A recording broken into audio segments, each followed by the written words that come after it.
आइए सभी मंत्र पाठ करते हैं।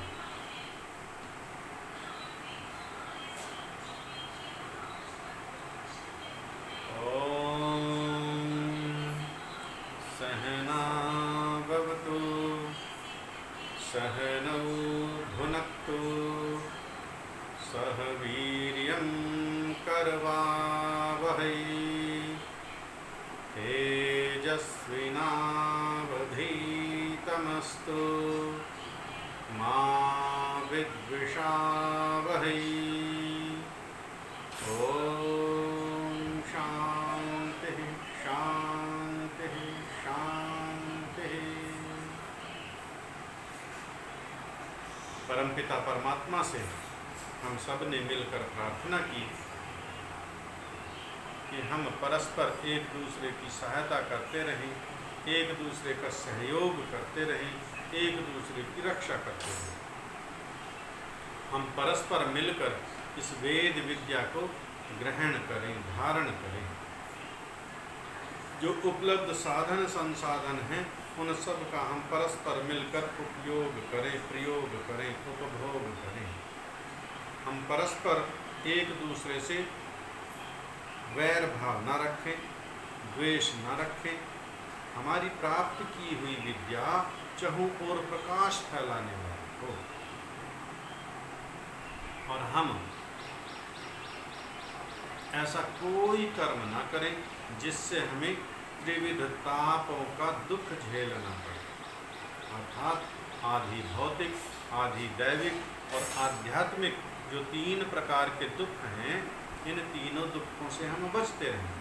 और दुखों से बचना या दुखों में फंसना ये हमारे कर्म पर निर्धारित है।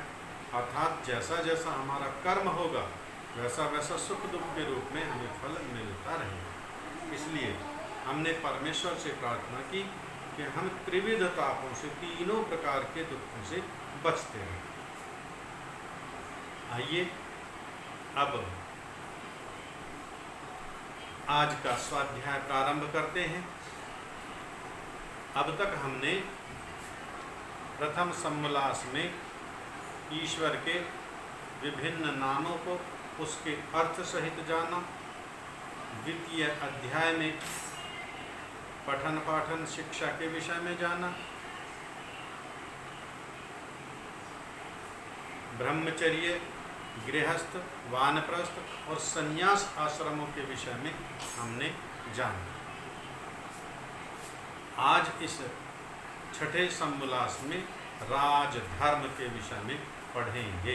यह राजधर्म क्या है, अर्थात राजा का कर्तव्य क्या, प्रजा का कर्तव्य क्या, उसके मंत्री परिषदों का कर्तव्य क्या, राजा बनने का अधिकारी कौन, मंत्री बनने का अधिकारी कौन, सभासद बनने का अधिकारी कौन, उनकी योग्यता क्या होनी चाहिए, यह हम सबको पता होना चाहिए।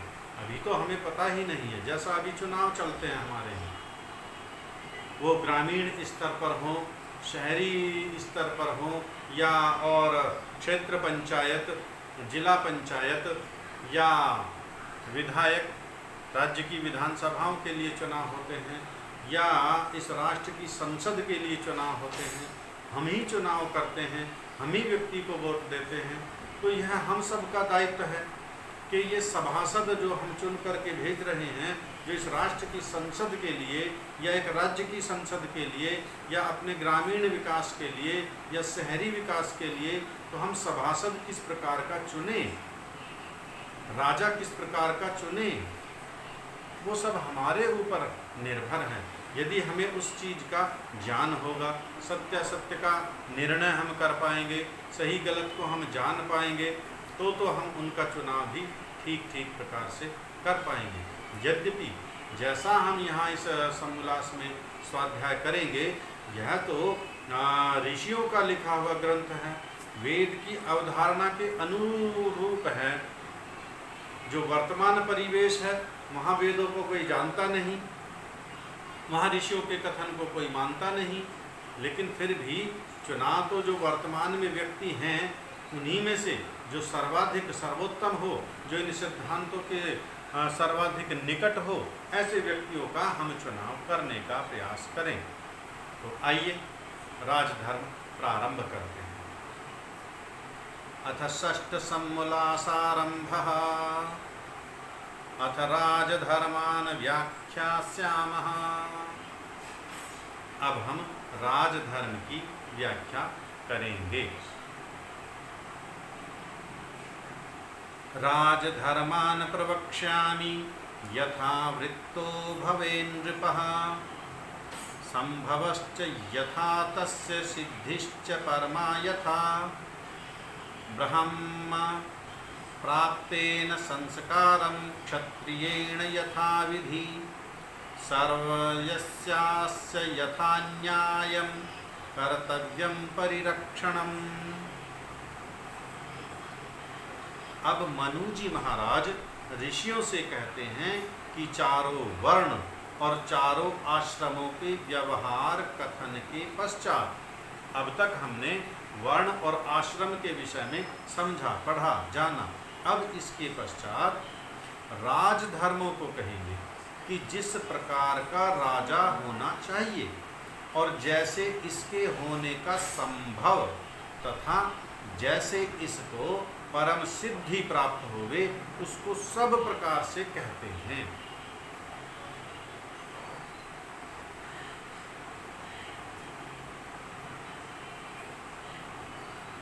कि जैसा परम विद्वान ब्राह्मण होता है, वैसा विद्वान सुशिक्षित और होकर क्षत्रिय को योग्य है कि इस सब राज्य की रक्षा यथावत करे।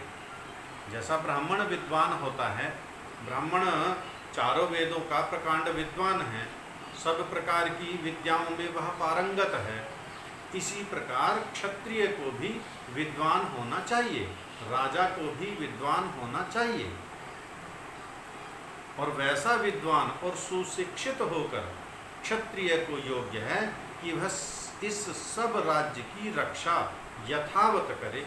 अब राज्य की रक्षा किस प्रकार कर सकते हैं, प्रजा की रक्षा किस प्रकार कर सकते हैं, सीमाओं की रक्षा किस प्रकार कर सकते हैं, जैसा जैसा ईश्वर ने आज्ञा दी है, जैसी जैसी वेद ने आज्ञा दी है। और यदि ईश्वर की आज्ञा को माना ही नहीं, वेद का स्वाध्याय किया ही नहीं, अभी तो ईश्वर के स्वरूप का ही नहीं पता, उसकी आज्ञा कहाँ से पढ़ेंगे? तो राजा किस प्रकार राज्य की रक्षा कर पाएगा, किस प्रकार प्रजा की रक्षा कर पाएगा, किस प्रकार उसके राज्य में प्रजा अपने जीवन का जो लक्ष्य धर्म अर्थ काम मोक्ष है, किस प्रकार प्राप्त कर पाएगा? उसका प्रकार यह है।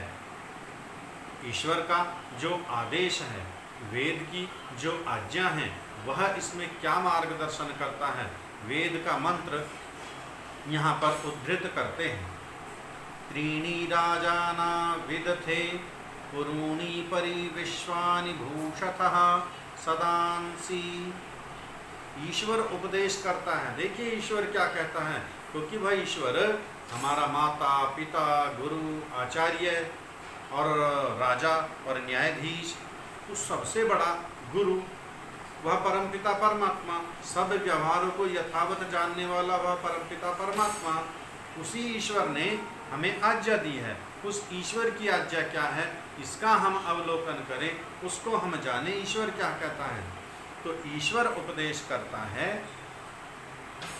कि राजाना, राजा और प्रजा के पुरुष मिलके विद थे सुख प्राप्ति और विज्ञान वृद्धि कारक राजा प्रजा के संबंध रूप व्यवहार में त्रीणि सदांसी, तीन सभा अर्थात विद्यार्य सभा, धर्मार्य सभा और राजार्य सभा नियत करके पुरूणी बहुत प्रकार के विश्वानी समग्र प्रजा संबंधी मनुष्यादि प्राणियों को परिभूषतः सब ओर से विद्या स्वातंत्र्य धर्म सुशिक्षा और धनादि से अलंकृत करें। कौन करेगा? तीनों सभाएं। राजा देखिए किस प्रकार का, राजा और प्रजा मिलकर तीन सभाओं का निर्माण करते हैं। राज्य आर्य सभा, विद्या आर्य सभा और धर्म आर्य सभा, तीनों सभाओं का अलग अलग कार्य है, किंतु ऐसा नहीं है, तीनों सभाएं मिली हुई परस्पर एक दूसरे का मार्गदर्शन करती रहती हैं। और वास्तव में यदि देखा जाए तो इस प्रकार की व्यवस्था वर्तमान में भी है, और उसका स्वरूप बदला हुआ है। वह जो कार्यपालिका, जो विधायिका और जो व्यवस्थापिका है, ये उन्हीं के कुछ कुछ बदले हुए रूप हैं वर्तमान में। जो कार्यपालिका है, व्यवस्थापिका है और न्यायपालिका है, जो वर्तमान में राज्यों का स्थिति है, राज्य की किस प्रकार राज्य का संचालन होता है। ईश्वर की आज्ञा भी यही है कि तीनों सभाओं का, राजा और प्रजा मिलकर तीनों सभाओं का निर्माण करें। विद्या आर्य सभा, धर्म आर्य सभा और राज्य आर्य सभा। तम सभा च समितिश्च सेना च, अथर्ववेद का मंत्र है। सभ्य सभा में पाही ये च सभ्याः सभासदः, यह भी अथर्ववेद का मंत्र है, ईश्वर की ही आज्ञा इसमें भी है। तम, उस राज सभा को, सभा च, तीनों सभा, समितिश्च, संग्रामादि की व्यवस्था, और सेना च, सेना मिलकर पालन करें। राजधर्म को, जो राजधर्म है, इस राजधर्म को सभा च, तीनों जो सभाएं हैं, तीनों का ही धर्म है, विद्या आर्य सभा का, राज आर्य सभा का, धर्म आर्य सभा का, ये तीनों मिलकर इस राजधर्म का पालन करें। सभासद और राजा को योग्य है कि राजा सब सभासदों को आज्ञा देवे कि हे सभ्य, सभा के योग्य मुख्य सभासद। अब यहाँ देखिए एक विशेषण है, छोटी छोटी बातों पर यदि हम विशेष ध्यान करते रहेंगे। जो भूमिका में हमने पढ़ा, वक्ता की आकांक्षा, आसक्ति, तात्पर्य और योग्यता, उन चारों का इस पूरे ग्रंथ के पठन पाठन में हम यदि ध्यान रखते रहेंगे तो एक एक चीज़ों को हम समझते रहेंगे कि इस शब्द का यहाँ पर क्या तात्पर्य है, या लेखक क्या कहना चाहता है, और लेखक की योग्यता क्या है, लेखक का अभिप्राय क्या है। यहाँ पर लिखा सभा के योग्य सभासदों। अब ये जो सभा के योग्य शब्द आया, इसमें यहाँ पर परिलक्षित होता है कि सभासद की कुछ ना कुछ योग्यता होती है। क्या होती है आगे पता चल जाएगा हमें। और हम भी जो चुनाव करते हैं किसी व्यक्ति का, तो उसका हमें भी विश्लेषण करना चाहिए कि उसकी योग्यता क्या है। व्यभिचारी तो नहीं, मांसभक्षी तो नहीं, मद्यपाई तो नहीं, झूठ बोलने वाला तो नहीं, छली कपटी तो नहीं। यदि ऐसे किसी व्यक्ति को चुन के हमने सभासद अथवा राजा बना दिया, तो वह क्या करेगा?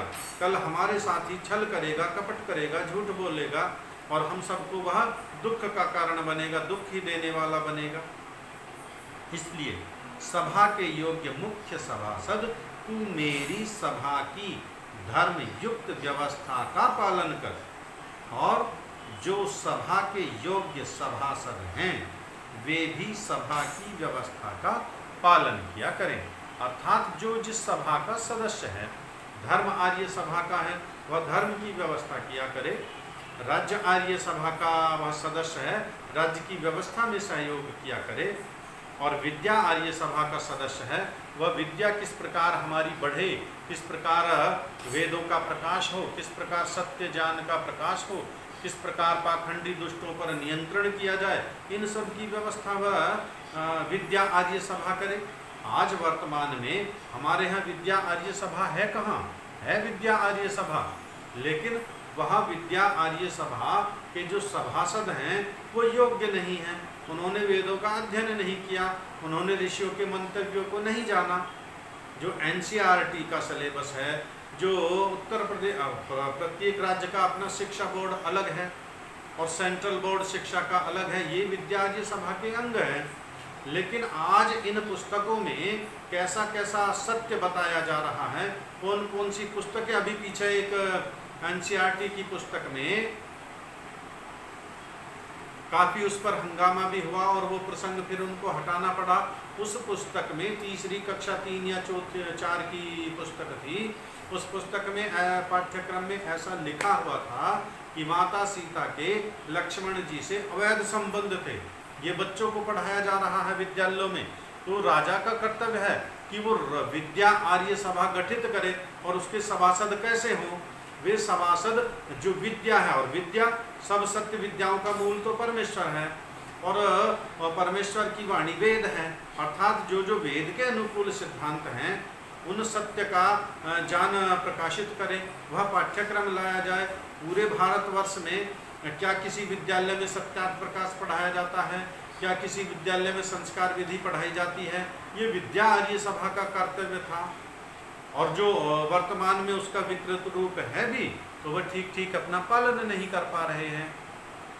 इसलिए हम सबको विचार करना है। हम जो सत्यार्थ प्रकाश का अध्ययन कर रहे हैं, अर्थात जो सत्य के अर्थ का प्रकाश है, हम उसको अभी जाने तो सही। अभी तो बहुत सारी भ्रांतियां हमारे ही मनों में हैं।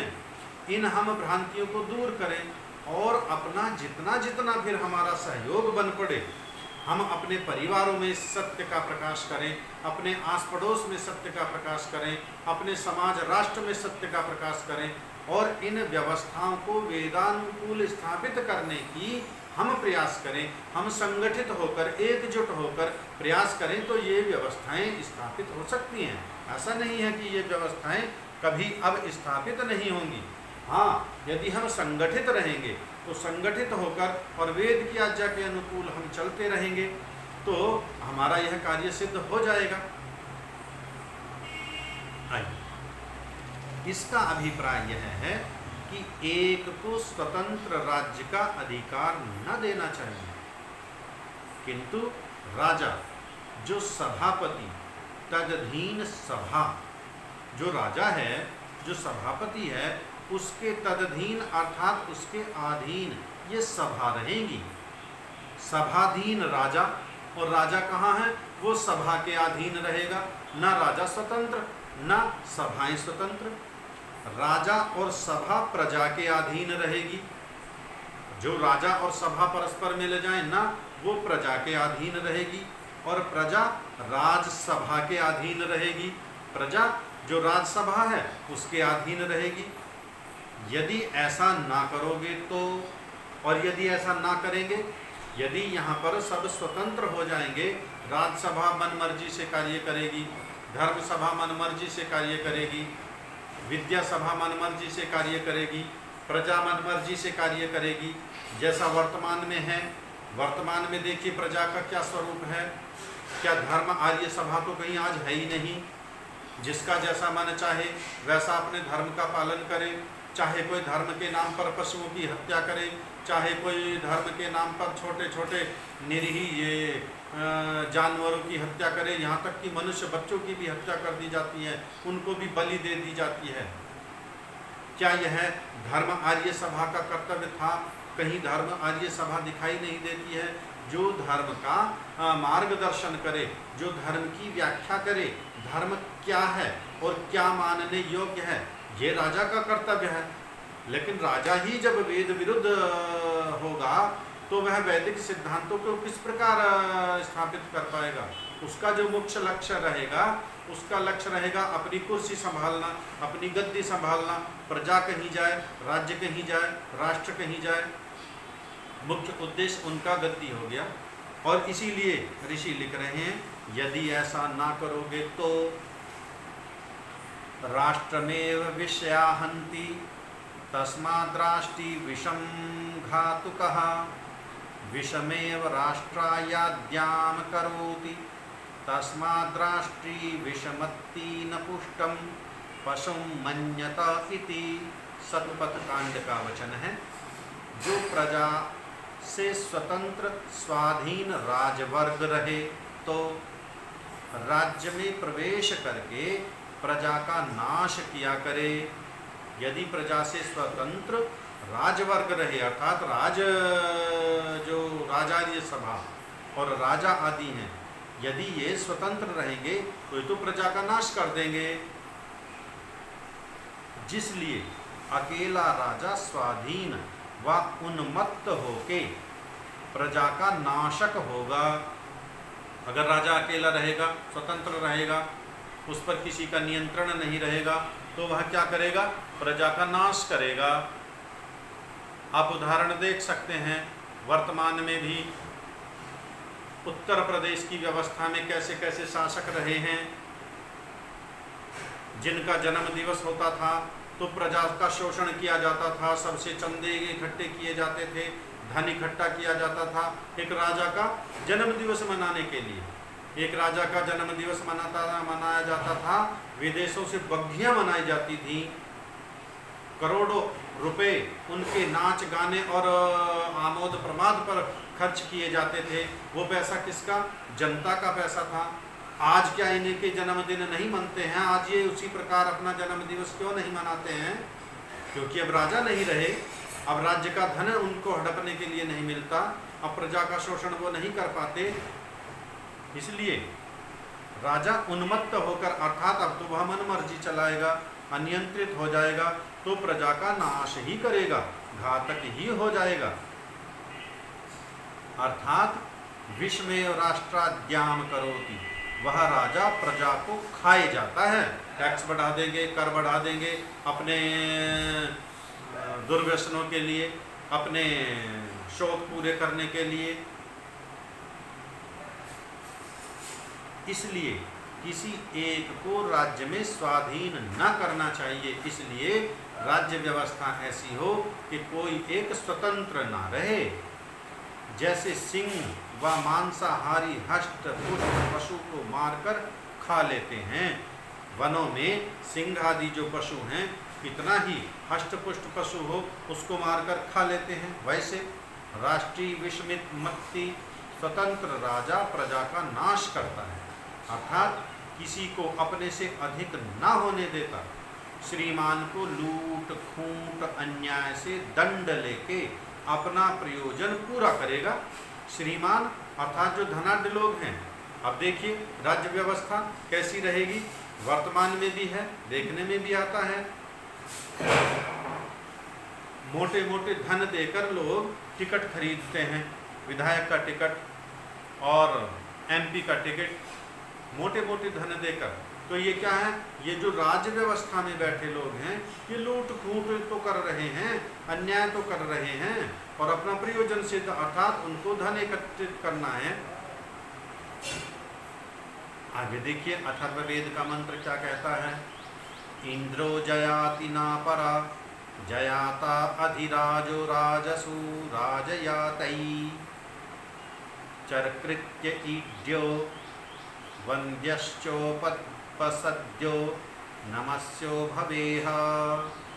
अथर्ववेद का मंत्र ईश्वर आज्ञा देता है, हे मनुष्यों, जो इस मनुष्य के समुदाय में परम ऐश्वर्य का कर्ता शत्रुओं को जीत सके, जो शत्रुओं से पराजित ना हो, राजाओं में सर्वोपरि विराजमान प्रकाशमान हो, सभापति होने को अत्यंत योग्य प्रशंसनीय गुण कर्म स्वभाव युक्त सत्करणीय समीप जाने और शरण लेने योग्य सबका माननीय होवे, उसी को सभापति राजा करें।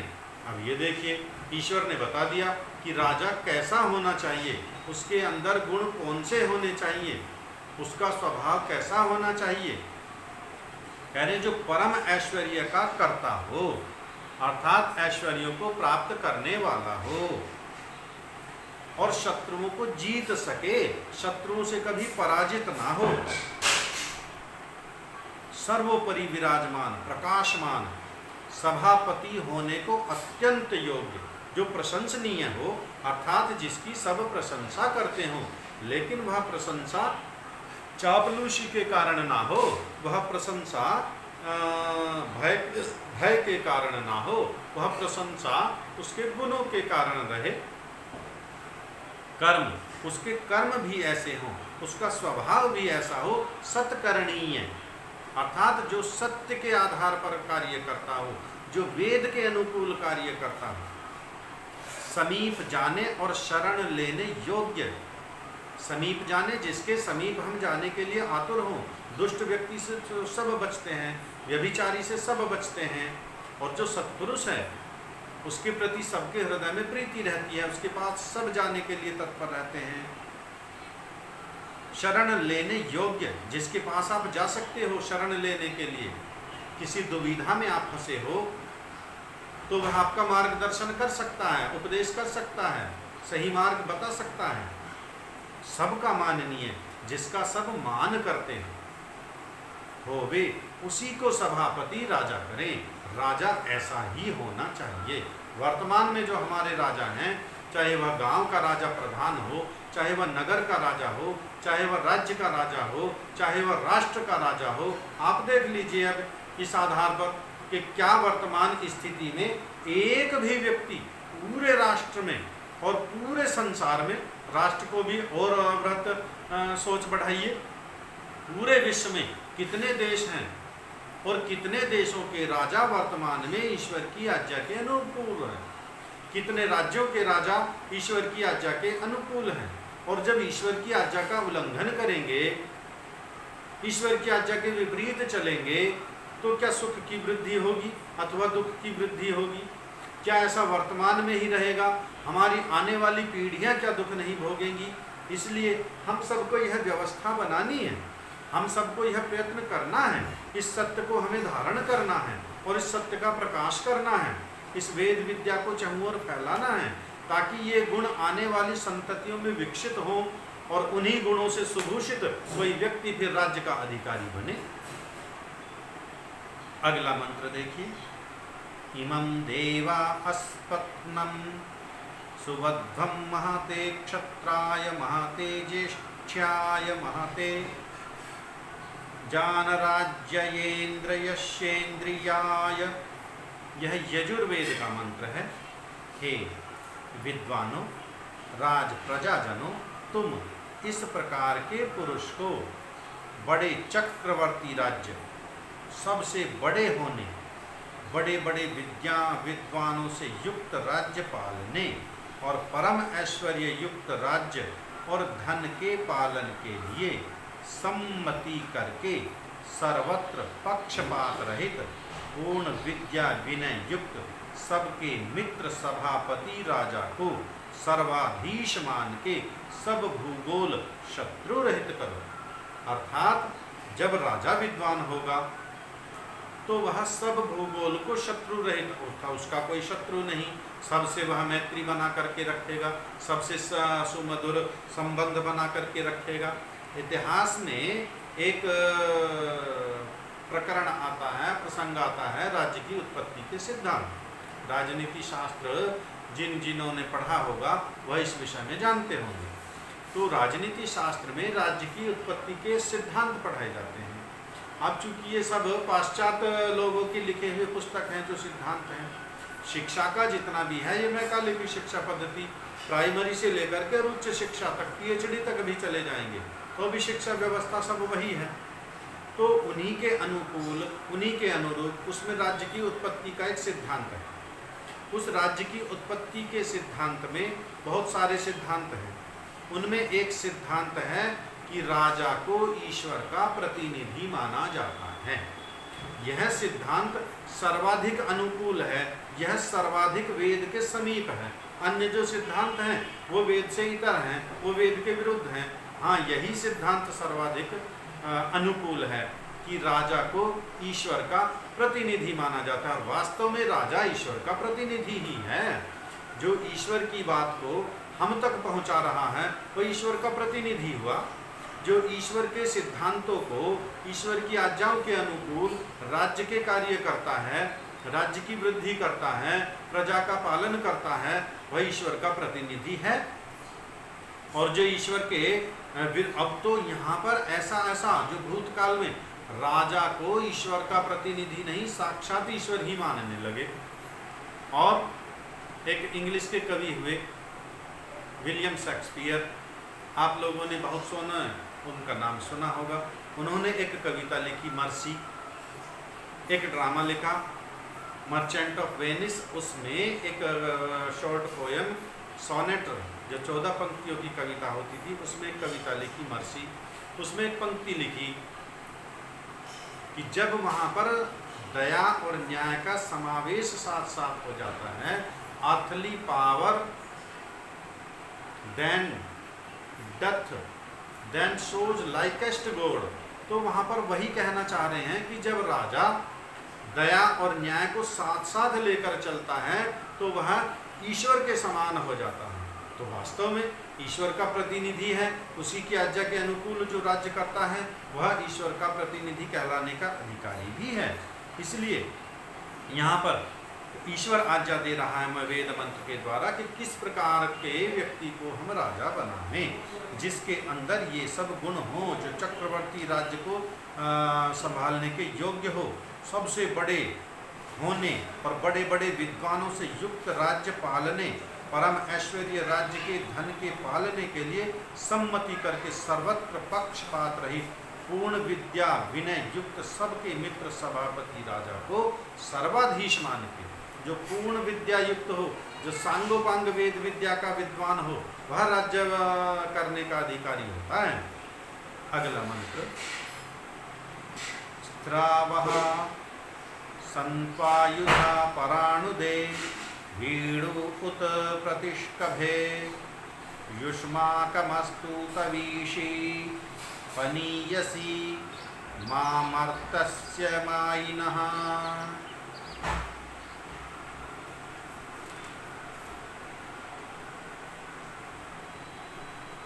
ईश्वर उपदेश करता है कि हे राजपुरुषों, तुम्हारे आयुधा आग्नेय आदि अस्त्र और शतघनी तोप भुषुंडी बंदूक धनुष बाण करावल आदि शस्त्र शत्रुओं के पराजय करने और रोकने के लिए प्रशंसित और दृढ़ हों, और तुम्हारी सेना प्रशंसनीय होवे कि जिससे तुम सदा विजयी हो। परंतु जो निंदित अन्याय रूप काम करता है उसके लिए पूर्व चीजें मत हों। पूर्व चीजें कौन कौन सी? तोप, तलवार, बंदूक, ये।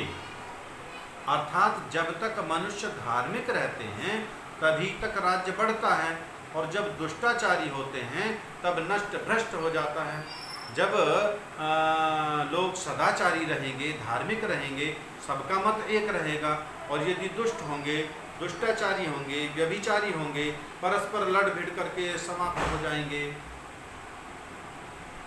महाविद्वानों को विद्या सभाधिकारी, धार्मिक विद्वानों को धर्मा सभाधिकारी, प्रशंसनीय धार्मिक पुरुषों को राजसभा के सभासद, और जो उन सब में सर्वोत्तम गुण कर्म स्वभाव युक्त महान पुरुष हो उसको राजसभा का पति रूप मान के सब प्रकार से उन्नति करें। देखो, जो तीनों सभाएं हैं, जो महाविद्वान हो उनको विद्या सभा अधिकारी बनाना चाहिए, अर्थात जो विद्या की वृद्धि कर सके, जो विद्या के महत्व को जानते हो, जो विद्या पढ़े हुए हो, और जो धार्मिक विद्वान हो उनको धर्माधिकारी, और जो प्रशंसनीय धार्मिक पुरुषों को राजसभा के सभासद, और इन तीनों में ही जो सर्वोत्तम हो, जिसकी विद्या गुण कर्म स्वभाव स्वरूप सबसे सर्वोत्तम हो हर प्रकार से, उस व्यक्ति को राजसभा का पति रूप अर्थात राजा मान के सब प्रकार से उन्नति करें। तीनों सभाओं की सम्मति से राजनीति के उत्तम नियम और नियमों के अधीन सब लोग वर्तें। जो राजनीति के उत्तम नियम हैं उनके अधीन सब लोग वर्तें। आज राजनीति शब्द ही इतना दूषित कर दिया है। आप देखिए, राजनीति एक पवित्र शब्द है, प्रजा की सहायता के लिए, उसकी रक्षा के लिए, उसका मार्गदर्शन करने के लिए, उसे लक्ष्य की ओर ले जाने के लिए। अर्थात राजनीति का शब्द सीधा सीधा राजा की नीति, और राजनीति किसकी बनाएगा? वो प्रजा के हित के लिए बनाएगा, राज्य के हित के लिए बनाएगा, वो अपने स्वार्थ के लिए नहीं बनाएगा। क्योंकि वह वेदों का विद्वान है, उसने शास्त्र पढ़े हैं, वह सत्यासत्य को जानता है, वह पाप पुण्य को जानता है। सामान्य विद्वान नहीं है, उच्च कोटि का विद्वान है। उसकी जो नीतियाँ होंगी, उसकी जो सभाएं हैं, त्रीणी सभा, राजसभा, विद्या सभा, धर्म सभा, ये जो बैठ कर के निर्णय लेंगे, ये जो नीति बनाएंगे, वो प्रजा के हित की नीति होगी। आज इस राजनीति शब्द को वर्तमान परिप्रेक्ष्य में यदि हम देखते हैं, इतना दूषित कर दिया है कि यदि किसी के साथ कोई छल कपट करता है, यदि किसी को कोई धोखा देता है, यदि किसी को कोई भ्रमित करता है, तो हम कहते हैं ये राजनीति कर रहा है, मेरे साथ राजनीति खेल रहा है। इसमें तो गहरी राजनीति है, इसकी राजनीति को मैं जानता हूँ, इसकी राजनीति को कोई नहीं जानता, यही तो राजनीति है। ऐसे ऐसे वाक्य व्यवहार में चलते हैं, वर्तमान में चलते हैं।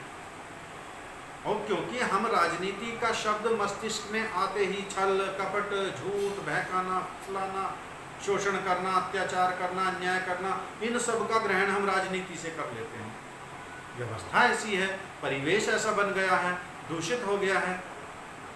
जबकि राजनीति शब्द एक पवित्र शब्द है, श्रद्धा से लिया जाने वाला शब्द है। और राजनीति का शब्द मस्तिष्क में आते ही हमें धर्म, अर्थ, काम, मोक्ष की ओर बढ़ाने वाला व्यवस्था, एक दूसरे का सहयोग करने वाली व्यवस्था, एक दूसरे का सम्मान करने वाली व्यवस्था, ऐसे विचार मस्तिष्क में आने चाहिए। लेकिन परिवेश इतना दूषित हो गया कि इस शब्द को हम विपरीत अर्थ में लेते हैं। इन व्यवस्था को कौन सुधारेगा? कोई राजा सुधारने वाला नहीं है, और ये आप जान गए ईश्वर अवतार लेता नहीं है। राजा सही करेगा नहीं और ईश्वर अवतार लेगा नहीं, तो फिर व्यवस्था किसको सुधारनी? ये व्यवस्था आपको और हमको सुधारनी, ये व्यवस्था सब। अब चूंकि इस सत्य को हम जानेंगे, इस सत्य का हम प्रचार करेंगे, इस सत्य को हम फैलाएंगे, तब आने वाली संततियाँ, आने वाली पीढ़ियाँ इस सत्य से भली भांति परिचित हो जाएंगी, उन गुणों को अपने अंदर विकसित करेंगी, तब उन्हीं में से कोई हमारा राजा बनेगा। आइए आगे। उत्तम नियम और नियमों के अधीन सब लोग वर्तें, सबके हितकारक कामों में सम्मति करें। सबके हितकारों में जो जो जिसका लाभ होता हो, जो जो जिसका कल्याण होता हो, सबकी सम्मति, अर्थात उसमें स्वीकृति हो, उसमें किसी का विरोध ना हो, उसमें किसी का वैर ना हो। सर्वहित करने के लिए परतंत्र और धर्मयुक्त कामों में, अर्थात जो जो निज के काम हैं उनमें स्वतंत्र रहे। सर्वहित करने के लिए परतंत्र, जो दूसरों का हित करना है उसमें हम परतंत्र हैं, अर्थात हम नियम में हैं। वहाँ पर हम मनमर्जी नहीं कर सकते, क्योंकि दूसरे का भी हित करना है। किस प्रकार का हित करना है? छोटा सा उदाहरण लेते हैं। अपने घर के बाहर मैंने मोटरसाइकिल खड़ी कर दी, रोड है, सड़क है, आवागमन है, दूसरे व्यक्ति को उससे असुविधा ना हो, बहुत ज़्यादा आवश्यकता हो तो बिल्कुल सड़क के किनारे पर ला करके खड़ी करूं, और यदि गाड़ी दूसरे की निकलने की वहाँ जगह नहीं बचती है तो वहाँ खड़ी ना करूं, क्योंकि मैं परतंत्र हूँ, स्वतंत्र थोड़ा ही हूँ। जहाँ मेरी मन मर्जी आएगी वहाँ मैं अपना वाहन खड़ा कर दूँ, दूसरे को दुख दूँ, दूसरे को कष्ट दूँ। हमें करना है दूसरे का हित, हमें करना है दूसरे का कल्याण, तो उसके लिए हम परतंत्र हैं। और जो जो निज के काम है, अपने काम है ना, कब मुझे भोजन खाना है, कितना भोजन खाना है, कौन सी सब्जी बना करके खानी है, ये सब इसमें मैं स्वतंत्र हूँ, इसमें परतंत्र नहीं हूँ। पुनः उस सभापति के गुण कैसे होने चाहिए? जो तीनों सभाओं का सभापति है उसके गुण किस प्रकार के हों? पुनः इसको हम एक बार देखते हैं। इंद्रानिलयमा कर्माणा मगन्नेश्च वरुणस्य च चंद्रवित्तेशयोश्चैव मात्रा निर्हर्त्य शाश्वतीः तपत्यादित्यवच्चैष चक्षुंसि च मनांसि च न चैनं भुवि शक्नोति कश्चिदप्यभिवीक्षितुम् सो अग्निर्भवति वायुश्च सोऽर्कः सोमः स धर्मराट् सा कुबेरः सा वरुणः सा महेन्द्रः प्रभावतः। वह सभेश राजा इंद्र अर्थात विद्युत के समान शीघ्र ऐश्वर्य करता, वायु के समान सबके प्राणवत प्रिय और हृदय की बात जानने हारा।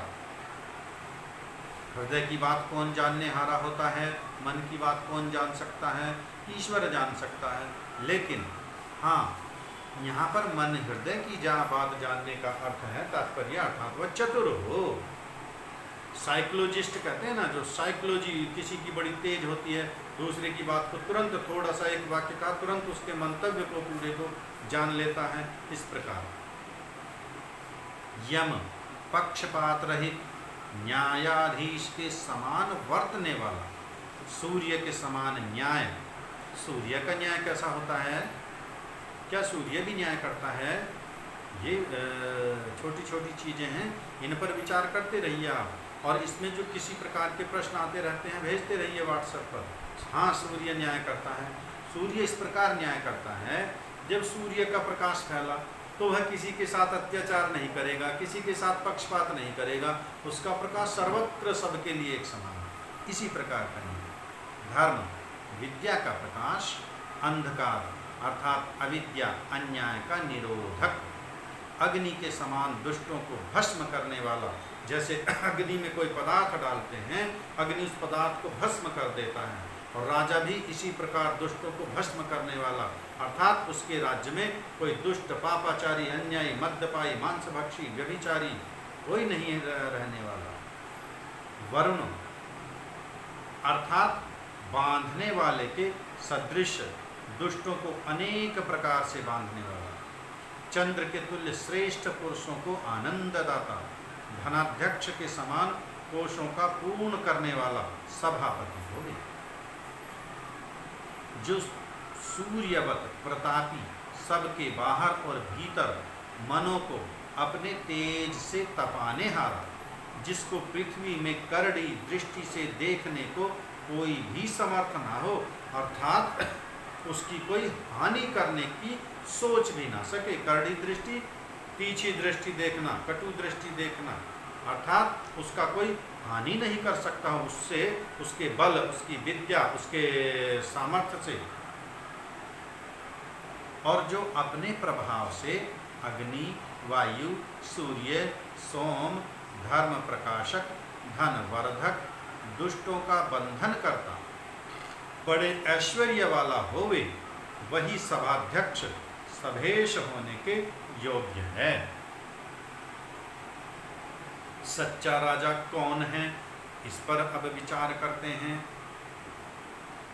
स राजा पुरुषो दंडः, स नेता शासिता च सः, चतुर्णामाश्रमाणां च धर्मस्य प्रतिभूः स्मृतः, दंडः शास्ति प्रजाः सर्वा दंड एवाभिरक्षति, दंडः सुप्तेषु जागर्ति दंडं धर्मं विदुर्बुधाः, समीक्ष सधृतः सम्यक् सर्वा रंजयति प्रजाः, असमीक्षः प्रणीतस्नुतस्तु विनाशयति सर्वतः, दुष्येयु सर्ववर्णाश्च भिद्येरन् सर्वसेतवः, सर्वलोकप्रकोपश्च भवद्दण्डस्य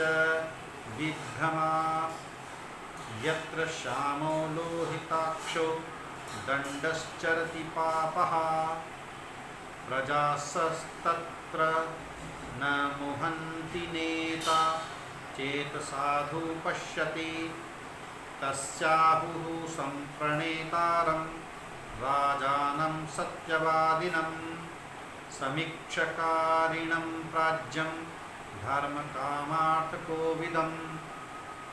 तं राजा प्रणयन् सम्यक् त्रिवर्गेणाभिवर्धत्ते कामात्मा विषं क्षुद्रो दण्डेनैव निहन्यते दण्डो हि सुहात्तेजो दुर्धरश्चाकृतात्मभिः धर्माद्विचलच्च विचलितं हन्ति नृपमेव सबान्धवम् सोऽसहायेन मूढेन लब्धेन कृतबुद्धिना न शक्यो नान्यायतो नेतुं सक्तेन विषयेषु च शुचिना सत्यसन्धेन यथा शस्त्रानुसारिणा प्रणेतुं शक्यते दण्डः सुसहायेन धीमता।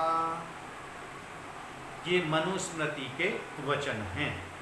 जो दंड है वही पुरुष राजा, वही न्याय का प्रचार करता और सबका शासन करता है, वही 4 वर्ण और आश्रमों के धर्म का प्रतिभू अर्थात जामिन है। जामिन कहते हैं जमानती को, अर्थात रक्षा करने वाले को, अर्थात उत्तरदायित्व को। जो इसका उत्तरदायित्व मेरा है, मैं इसकी गारंटी लेता हूँ, मैं इसकी जमानत लेता हूँ। वही प्रजा का शासन करता, सब प्रजा का रक्षक, सोते हुए प्रजास्थ मनुष्यों को जगाता है। इसलिए ऐसे बुद्धिमान लोग दंड को ही धर्म कहते हैं। सोते हुए मनुष्यों को किस प्रकार जगाया जाता है? जिस प्रकार वर्तमान में मनुष्य सो रहे हैं, आलस्य में, प्रमाद में, अविद्या में, उनको जगाता है, अर्थात विद्या का प्रचार प्रसार करता है, कराता है। जो दंड अच्छे प्रकार से धारण किया जाए तो वह सब प्रजा को आनंदित कर देता है। दंड यदि अच्छे प्रकार से धारण किया जाए तो सब प्रजा को आनंदित कर देता है, और जो बिना विचारे चलाया जाए तो सब ओर से राजा का विनाश कर देता है। अर्थात उसकी जो शक्ति है, राजा के पास जो शक्ति है, यदि विचारपूर्वक इसका प्रयोग करेगा तो वह प्रजा का हित करेगा, और यदि उसको अधर्माचरण में चलाया जाएगा तो वह प्रजा का विनाश करेगा। कोरोना काल में मोदी जी ने पूरे राष्ट्र से आह्वान किया, आप ताली बजाइए, आप शंख बजाइए, आप बर्तन बजाइए, इस प्रकार का आह्वान किया। यदि एक आह्वान मोदी जी इस प्रकार का कर देते कि आप घर घर में, प्रति घर में सुबह शाम यज्ञ कीजिए, साप्ताहिक यज्ञ कीजिए, एक दिन तो यज्ञ कर लीजिए, तो वो उनका आह्वान था। उसको जब लोग उनके कहने से थाली बजा सकते हैं, हथेली बजा सकते हैं, शंख बजा सकते हैं, क्या यज्ञ नहीं कर सकते थे? लेकिन कोई कितना भी बड़ा विद्वान हो, कितना भी बड़ा, जब गद्दी पर बैठता है तो उसका मुख्य लक्ष्य गद्दी को पाना, ना कि वेदों का प्रचार करना। प्रजा का भला बाद में, पहले अपना भला। क्योंकि यज्ञ करने के लिए वह क्यों बोल सकते हैं? सब तो यज्ञ करते नहीं, हिंदू तो यज्ञ करता है, जैन, बौद्ध, मुस्लिम, ईसाई कौन यज्ञ करेगा? जैन बौद्ध तो फिर भी हिंदुओं की शाखाएं हैं, लेकिन मुस्लिम ईसाई क्यों यज्ञ करेंगे? और उनको वह नाराज क्यों करेंगे? सीधी सी बात है। तो इसलिए अब ये जो शक्ति है, जो अपना सामर्थ्य है, इसको यदि सार्थक दिशा में लाया जाए, प्रयोग किया जाए, तो वह सबका हित करता है। और विपरीत दिशा में बिना विचारे उसको चलाया जाए, शक्ति का प्रयोग किया जाए, तो वह विनाश कर देता है। बिना दंड के सब वर्ण दूषित और सब मर्यादा छिन्न भिन्न हो जाती है। जब दंड नहीं रहता, जब शक्ति नहीं रहती, तो चारों वर्ण छिन्न भिन्न, वर्तमान में सब छिन्न भिन्न पड़ा है। दंड के यथावत न होने से सब लोगों का प्रकोप हो जावे, और यदि दंड यथावत नहीं होगा तो सब पर फिर प्रकोप तो होना ही है। जहाँ कृष्ण वर्ण, रक्त नेत्र, भयंकर पुरुष के समान पापों का नाश करने वाला दंड विचरता है, रक्त नेत्र जिसकी आंखें लाल हो, अर्थात कठोर हो, वहाँ प्रजा मोह को प्राप्त न होके आनंदित रहती है। वहाँ मोह नहीं होता, वहाँ पर जैसा जिसके साथ में जिसको दंड जितना मिलना है, अन्याय के लिए दंड मिलना है, शुभ कार्य के लिए पुरस्कृत भी करना है। परंतु जो दंड का चलाने वाला पक्षपात रहित विद्वान हो, तो यदि वह पक्ष करेगा तो फिर वह न्याय कहाँ कर पाएगा? फिर प्रजा के साथ में वह न्याय नहीं कर पाएगा, फिर तो शोषण बढ़ेगा, अत्याचार बढ़ेगा। जो उस दंड का चलाने वाला सत्यवादी हो, विचार के करने हारा, बुद्धिमान, धर्म अर्थ और काम की सिद्धि करने में पंडित राजा है, उसी को